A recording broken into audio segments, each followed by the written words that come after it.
Okay, guys, we are back at the very end of Act 3, where we're looking at the final scenes.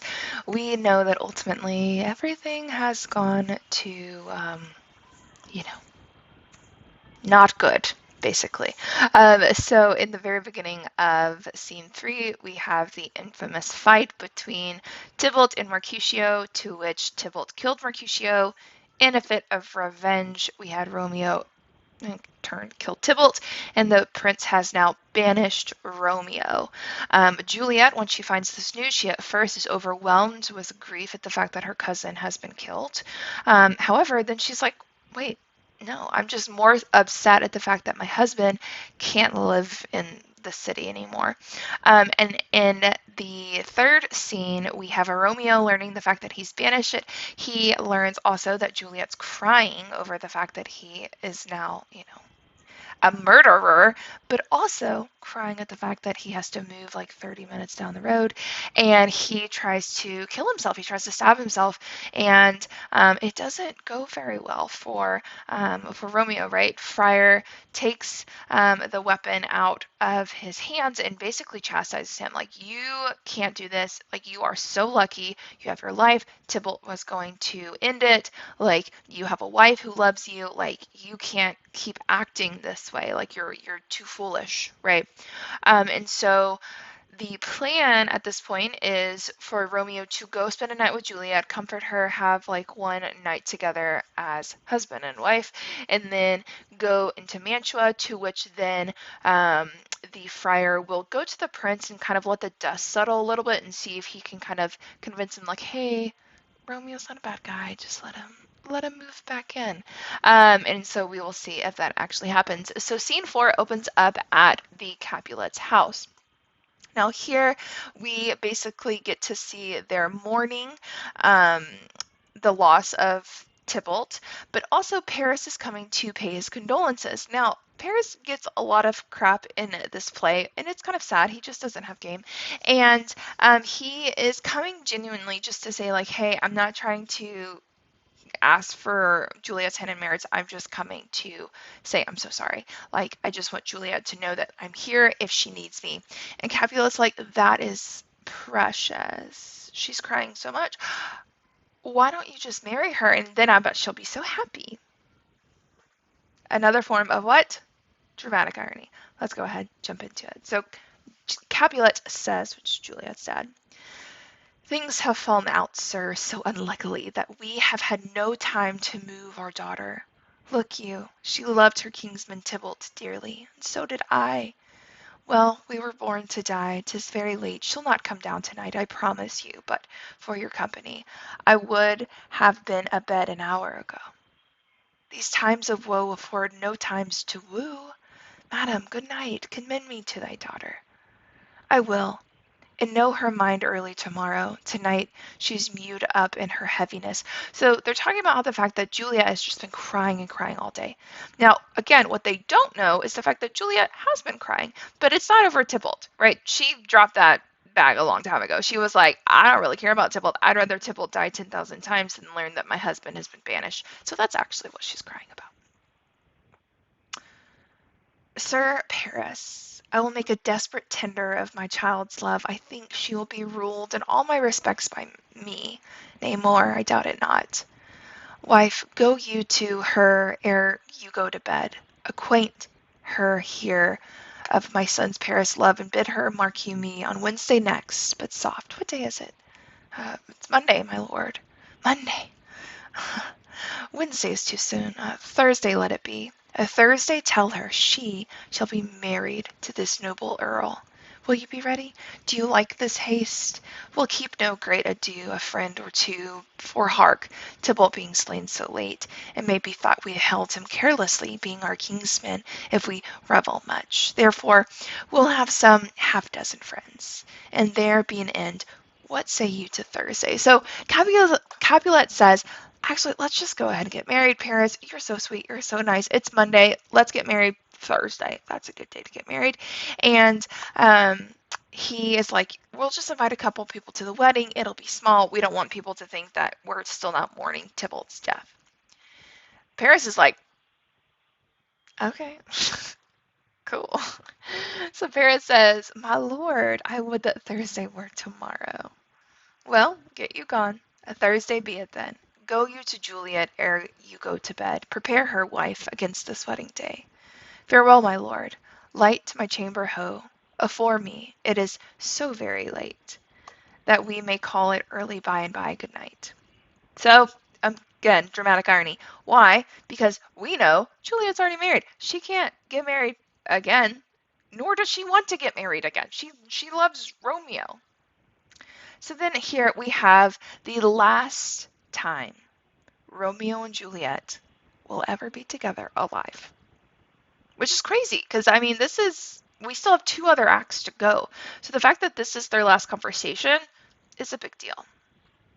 So at this point, Romeo and Juliet are sleeping. It's coming up to the next morning. It's sunrise, and so they're having this really cute little pillow talk where they're basically talking about like, "Oh, I don't want you to go. Like, please just stay here forever." And Romeo's like, "Oh, I think I do have to go. Like, I think it's morning time." And Juliet's like, "No, it's not morning time. That's not the lark. That is, or that's not the lark to, say it's morning. It's the nightingale, which is like a bird that's at night." And then, she's basically just trying to avoid him leaving. So scene 5 says, "Wilt thou be gone? It is not yet near day. It was the nightingale, not the lark, that pierced the fearful hollow of thine ear. Nightly she sings of yon pomegranate tree. Believe me, love, it was the nightingale. It was the lark, the herald of the morn, no nightingale. Look, love, what envious streaks do lace the severing clouds in yonder east. Night's candles are burnt out, and Joss day stands tiptoe on misty mountain tops. I must be gone and live, or stay and die. Yon's light is not daylight, I know it, It is some meteor that the sun exhales to be to thee this night a torch-bearer, and light thee on the way to Mantua. Therefore stay yet, thou needest not be gone. Let me be a tan, let me be put to death. I am content, so thou wilt have it so. I'll see yon grey is not the morning's eye, 'tis the pale reflex of Cynthia's brow.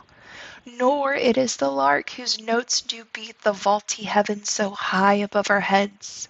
I do care more to stay than will to go, come death and welcome. Juliet wills it so. How is my soul? Let's talk. It is not the day. So Romeo, as Juliet's like, "No, don't leave. It's not daytime yet." Romeo is like, "Okay, I'll just stay here forever and die." And this is what makes Juliet be like, "Wait, no, I don't actually want you to die. Like, you actually really do have to leave." And again, Juliet's more grounded than Romeo. Juliet says, it is, I hence be gone away. It is the lark that sings so out of tune, straining harsh discords and unpleasing sharp. Some say the lark makes sweet division. This doth not so, for she divideth us. Some say the lark and loath toad change eyes. Oh, now I would had them change voices too, since arm in arm the voice doth us affray, hunting thee hence with hunts up to the day. Oh, now be gone, more light, and light it grows. More light and light, more dark and dark our woes. And then here's the nurse coming in to basically warn Juliet, like, "Hey, your mom's about to, like, come in. Like, you need to get him out. Like, it's daytime. Like, people are waking up." "Madam, nurse, your lady mother is coming to your chamber. The day is broke. Be wary. Look about." Then, "Window, let day in. Let life out. Farewell, farewell. One kiss and I'll descend." Listen close to these final greetings that Romeo and Juliet are going to see. As Romeo is sneaking out her window, they're going to have this moment where Juliet's like, "Are we ever going to see each other again?" And Romeo's like, "Of course we'll see each other again." And Juliet says, "That's so weird. As you're kind of climbing down my window, it it makes me just have the vision of you like climbing into a tomb. Like you kind of look like dead." The fact that you would say that to your husband when you don't know that they're going to be around, like you don't know the next time you're going to see him, and the last words you say is, "You look dead." Romeo's response is, "Honey, you do too. Bye bye." Y'all, It's so weird. Art thou gone so, loved lord, a husband friend? I must hear thee every hour and every day in the hour, for in a minute there are many days. Oh, by this count, I shall be much in years, ere I again behold my Romeo. Farewell. I will omit no opportunity that may convey my greetings, love, to thee. Oh, didst thou think thou we shall ever meet again? I doubt it not. And all these woes shall serve for sweet discourses for our time to come. O God, I have an ill-defining soul. Methinks I see thee now. Thou art so low as one dead in the bottom of a tomb. Either my eyesight fails, or thou lookest pale. And trust me, love, in my eye, so do you. Dry sorrow drinks our blood. Adieu, adieu. See what I mean? Y'all, that's weird, right? I can't be the only one that reads that and is like, why are you saying he looks dead? Like, can't you just say like, oh, you're the prettiest person I've ever seen. Oh, you're so handsome. I'll miss you so much. No, it's I miss you. You look dead. You're so pale. And he's like, you're pale too. Love you. So, as Juliet is watching Romeo run away and he's going to escape to Mantua at this point, Lady Capulet, and we actually won't see Romeo in Act 4 at all. This is the last time we hear of Romeo for a whole act, okay?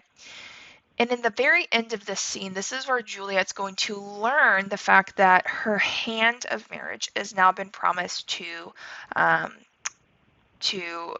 Paris. And Lady Capulet is basically going to be coming in, talking about how she's still grieving Paris and she's so mad and she hates Romeo for the fact that he killed Tybalt. Again, not knowing Juliet's married to him, or the fact that Romeo was just in her daughter's room. But we'll see Juliet's reaction. Juliet's vehemently saying, I will not marry him. Absolutely not. Again, two motivations. One, she loves Romeo, but two, she's already married. Okay? So let's watch how this develops. But also pay close attention to how Juliet's parents switch. Juliet's dad, in the very beginning of Act 1, was very loving of her, right? Wanted her to be in love before she got married and all of these things. He is going to quickly change his tune once he finds out that Juliet is not happy at his wishes for her. So Juliet says, "O fortune, fortune, all men call thee fickle.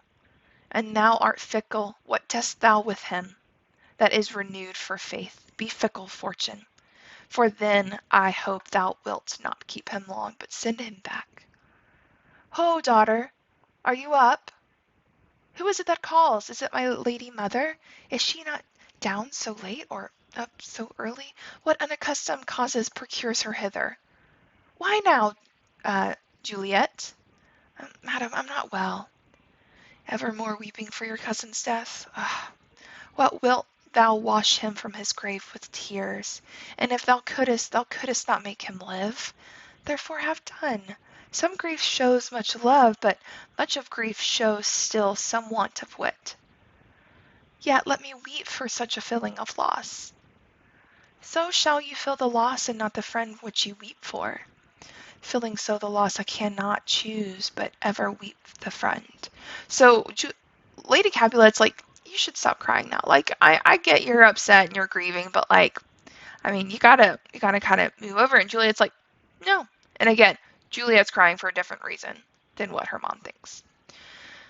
Well, girl, thou weepest not so much for his death as with the villain which slaughtered him. What villain, madam? The same villain, Romeo. Villain? And he be many miles asunder. God pardon him, I do with all my heart, and no man that he doth grieve my heart. That is because the traitor murderer lives. Ay, madam, for the reach of my hands would none, but I must avenge my cousin's death. We will have vengeance for it, fear thou not. Then weep no more. I'll send one to Mantua, where that banished Rungate doth live, shall give him the unaccustomed dram, and he shall soon keep Tybalt company, and then I hope thou wilt be satisfied. So Lady Capulet basically threatens to go and have somebody poison Romeo. in order to avenge, Tybalt's death. And again, she doesn't know anything about Romeo and Juliet being together. And so this, obviously, Juliet's like, no, please don't do that. She says, indeed, I shall never be satisfied with Romeo till I behold him dead. Is my pure heart for such a king's been vexed? Madam, if you find out but a man to bear poison, I would temper it. So basically, let's weaken the poison that Romeo should, upon receipt thereof, soon sleep in quiet. Oh, how my heart abhors to hear him named, and cannot come to him to wreak the love I bore my cousin upon his body that has slaughtered him.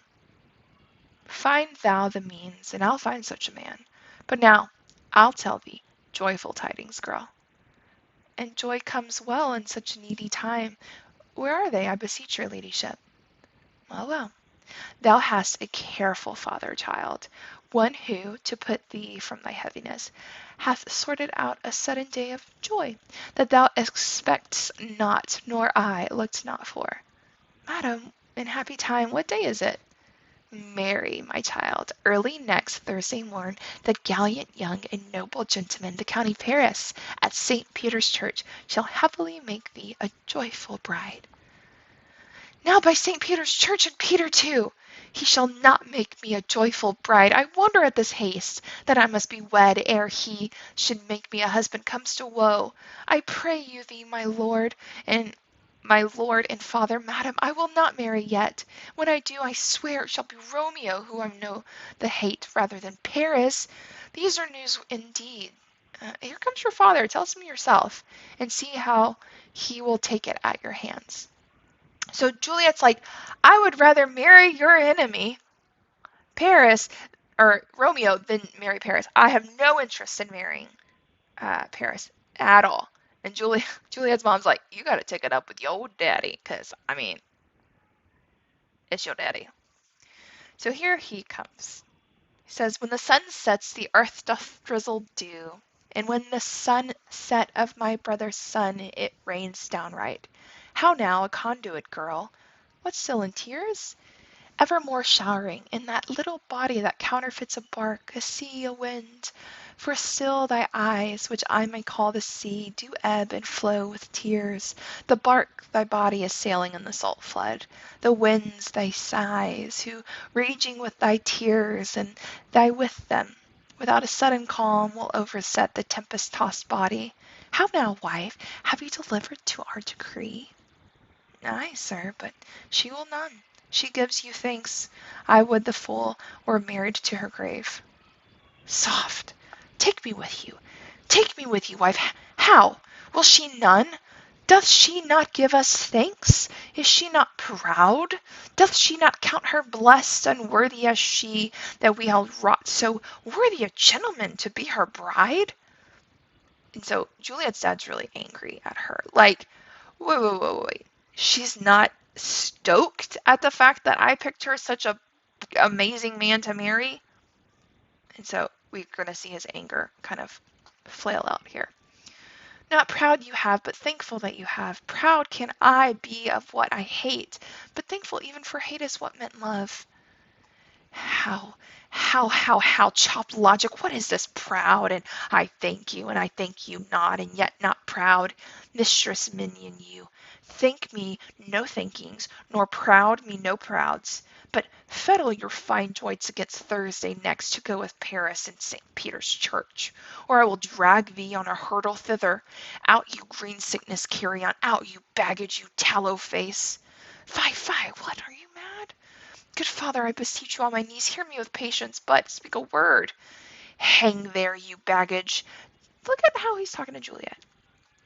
Disobedient wretch. I tell thee what, get thee to church on Thursday, or never after look me in the face. Speak not, reply not, do not answer me. My fingers itch. Wife, we scarce thought us blessed that God had lent us this, but only this child. And now I see that this one is one too much, and we have a curse in having her out and hiddling. Basically saying, you can either get married on Thursday, or you can be disowned, or get out of my house. And he basically says that she's a burden, right? It's like, And we already know that he was upset at the fact that he's lost all these other children, right? They died young. Juliet's the only kid he has left. And so now he's saying, God lent me this child, and oh, she's a curse. Big development, big shift in his character. And here's the nurse. God in heaven bless her. You are to blame, my lord, to rate her so. So don't be so mean to her. Like, you need to calm down. And why, my lady wisdom? Hold your tongue, good prudence, smatter your gossips, go. So he's basically saying, like, nurse, you need to step back. I speak no treason. Oh, God, good Gideon. May not one speak? Peace, you mumbling fool. Utter your gravity over a gossip's bowl, for here we need it not. Oh, you are too hot. God's bread, it makes me mad. Day, night, hour, tide, time, work, play, alone in company, still my care hath been to have her matched, and having now provided a gentleman of noble patronage, a fair demeaness, youthful and nobly trained, stuffed, as they would say, with honorable parts, proprios, pro, proportioned as one thought would wish a man, than to have the wretched puling fool, a whining mammet of her fortune's tender, to answer, I'll not wed, I cannot love, I am too young, I pray you pardon me. But you will not wed, I'll pardon you. Graze you will, you shall not house with me. Look to it, look on it, I do not use it to jest. Thursday is near. Lay hand on heart's advice. You be mine, and I'll give you to my friend. You be not, hang, beg, starve, die in the streets. For by my soul I'll never acknowledge thee. For it is mine shall never be good, thee good. Trust to do it, bethink you. I will not be forsworn. So he's basically, again, either I'm going to marry you to Paris or you die in the street. I don't care which one. Which is crazy. Juliet says, Is there no pitying sitting in the clouds to see into the bottom of my grief? Oh, sweet mother, cast me not away. Delay this marriage for a month, a week. And if you do not make the bridal bed of thy dim monument where Tybalt lies, so you can't make me get married. I'm mourning my cousin. Like, no. And Lady Capulet says, Talk not to me, for I'll not speak a word. Do as thou wilt, for I have done with thee. And so her parents aren't listening to her anymore, so now she has the nurse. Listens to the nurse's advice. At this point, Juliet only really has the nurse in her house who knows that she's married, who knows her true love is Romeo. But the nurse isn't going to necessarily try to get her back with Romeo. Listen to what she says. Juliet says, Oh God, oh nurse, how shall this be prevented? My husband is on earth, my faith in heaven. How shall that faith return again to earth, unless the husband send it me from heaven by leaving earth? Comfort me, counsel me. Alack, alack, the heaven should practice stratagems, which is like plots, upon so soft a subject as myself. What sayest thou? Hast thou not a word of joy, some comfort, nurse? Faith, here it is. Romeo is banished, and all the world to nothing that he dares ne'er come back to challenge you. Or, if he do, he must be by stealth. Then, since the case so stands as now it doth, I think it best you marry with the county. So she says, Romeo's banished, he cannot come back to Verona. Nobody has to know that you ever married him, right? You can kind of wash your hands from him. I think you should marry Paris. Another huge shift. Oh, he's a lovely gentleman. Romeo's a dish clout to him. An eagle, madam, hath not so green, so quick, so fair an eye as Paris hath. Beshrew my very heart, I think you are happy in this second match, for it excels your first. Or, if it did not, your first is dead, or 'twere as good as he were as living here, and you have no use of him. Juliet says, Speakest thou from thy heart? And from my soul too, else beshrew them both. Amen. What? Well, thou hast comforted me marvelously much. Go in, and tell my lady I am gone, having displeased my father, to Lawrence itself to make confession, and to be absolved. Marry, I will. This is wisely done. Ancient damnation. O most wicked fiend, is it more sin to wish me thus forsworn, or to dispraise my lord with the same tongue which she hath praised him with above compare so many thousand times? Good counsellor, go, and my bosom henceforth shall be twain.